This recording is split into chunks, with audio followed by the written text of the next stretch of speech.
Assalamualaikum warahmatullahi wabarakatuh. Perkenalkan, nama saya Biro Langit. Saya salah satu mahasiswa yang mengikuti program pertukaran mahasiswa ke Universitas Juanda Bogor. Sini saya akan mereview sedikit materi yang sudah disampaikan oleh Bapak Dr. Haji Sudirman Sihotan SHMH pada pertemuan ketiga dan juga keempat. Pada pertemuan ketiga, Bapak Sudirman Sihotan menjelaskan mengenai hukum orang. Manusia dalam pengertian biologis ialah gejala alam, gejala biologika yaitu makhluk hidup yang mempunyai panca indera dan mempunyai budaya. Sedangkan orang dalam pengertian yuridis ialah gejala dalam kehidupan bermasyarakat, sehingga dalam hukum yang menjadi pusat perhatian adalah orang atau person. Dalam hukum modern, setiap manusia diakui sebagai manusia pribadi, artinya diakui sebagai orang atau person. Karena itu setiap manusia diakui sebagai subjek hukum, yaitu pendukung hak dan kewajiban. Pada dasarnya, semua orang memiliki hak dan kewajiban perdata yang sama sekali tidak bergantung pada sesuatu hal seperti agama, golongan, umur, jenis kelamin, pekerjaan, dan lain sebagainya. Manusia sebagai pendukung hak dan kewajiban mulai ada sejak lahir dan baru berakhir apabila mati atau meninggal dunia. Namun ada beberapa pengecualian sebagaimana dalam pasal 2 ayat 1, anak yang ada dalam kandungan seorang perempuan dianggap sebagai telah dilahirkan bila mana juga si anak menghendakinya. Ayat kedua, mati sewaktu dilahirkan dianggaplah ia tidak pernah telah ada. Ketentuan yang termuat dalam pasal 2 BW di atas ini sering disebut sebagai revisit. Faktor-faktor yang mempengaruhi kewenangan hak seorang diantaranya ada yang pertama, tingkah laku, yang kedua kedudukan atau jabatan, yang ketiga kewarganegaraan, dan yang keempat tempat tinggal. Ketidakcakapan ialah orang-orang yang menurut undang-undang dinyatakan tidak cakap untuk melakukan perbuatan hukum. Di antaranya yang pertama ada orang-orang yang belum dewasa, yaitu anak-anak yang belum mencapai umur 18 tahun atau belum pernah melangsungkan perkawinan. Lalu yang kedua orang-orang yang ditaruh di bawah pengampunan, yaitu orang-orang dewasa tapi dalam keadaan dungu, gila, mata gelap, dan pemboros.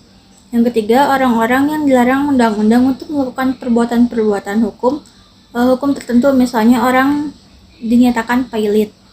Lalu pada pertemuan keempat, Bapak menjelaskan mengenai hukum keluarga. Perkawinan ialah ikatan lahir batin antara seorang pria dengan seorang wanita dengan tujuan membentuk keluarga yang bahagia dan kekal berdasarkan ketuhanan yang Maha Esa.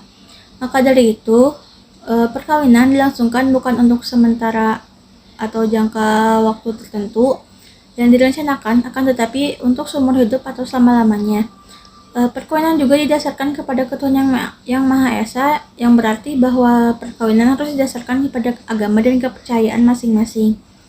Menurut pasal 2 ayat 1 Undang-Undang Nomor 1 Tahun 1974 menyatakan bahwa perkawinan adalah sah apabila dilakukan menurut hukum masing-masing agamanya dan kepercayaannya itu. Syarat-syarat perkawinan menurut Undang-Undang Nomor 1 Tahun 1974 diantaranya yang pertama, adanya persetujuan kedua calon mempelai yang termuat dalam pasal 6 ayat 1.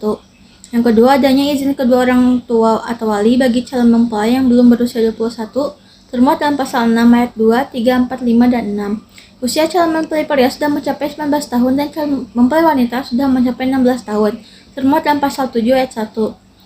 Yang keempat, antara calon mempelai pria dan calon mempelai wanita tidak dalam hubungan darah atau keluarga yang tidak boleh kawin, yang termuat dalam pasal 8.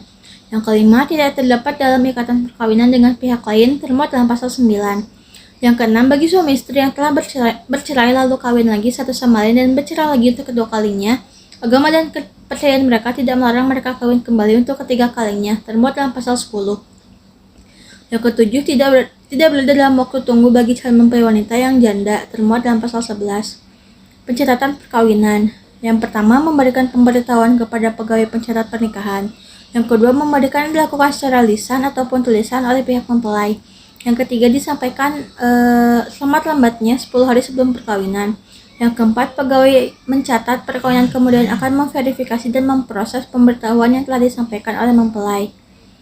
Tata cara perkawinan. Yang pertama, sesudah dilaksanakan pernikahan, kedua mempelai menandatangani akta pernikahan sehingga perkawinan itu tercatat secara resmi. Yang kedua, perkawinan dilaksanakan di hadapan pegawai. pegawai pencatat dan dihadiri oleh 2 orang saksi. Yang ketiga, dilakukan menurut masing-masing hukum agama dan kepercayaan orang yang melangsungkan perkawinan.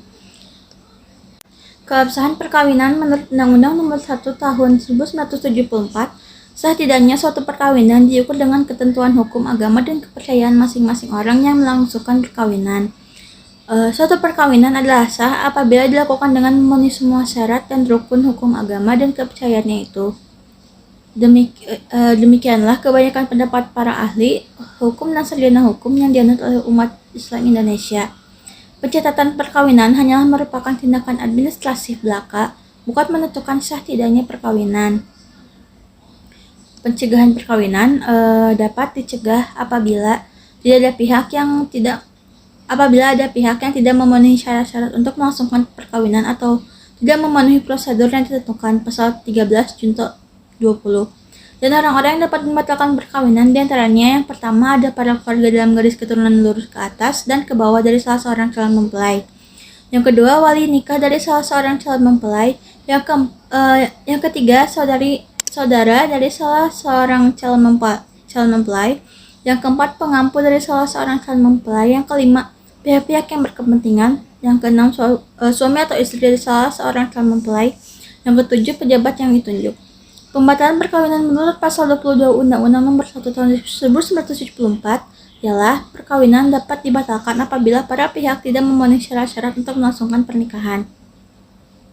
Permohonan pembatalan perkawinan hanya boleh diajukan oleh pihak yang berhak yang disebut dalam pasal 23, 24, 26, dan 27 Undang-Undang Nomor 1 Tahun 1974, yaitu para istri dalam garis keturunan lurus ke atas dan suami atau istri.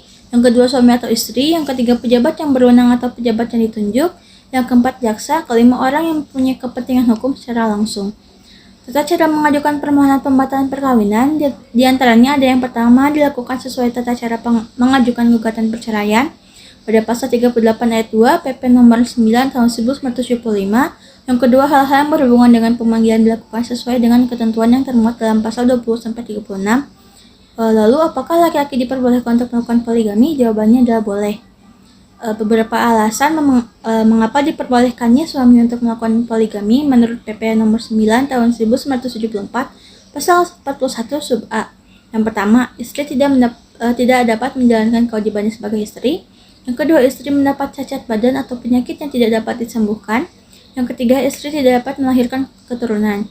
Syarat-syarat yang harus dipenuhi oleh suami yang akan berpoligami menurut Undang-Undang Nomor 1 Tahun 1974 Pasal 5 ayat 1. Yang pertama, adanya persetujuan dari istri atau istri-istri. Yang kedua, adanya kepastian bahwa suami mampu menjamin keperluan hidup istri-istri dan anak-anak.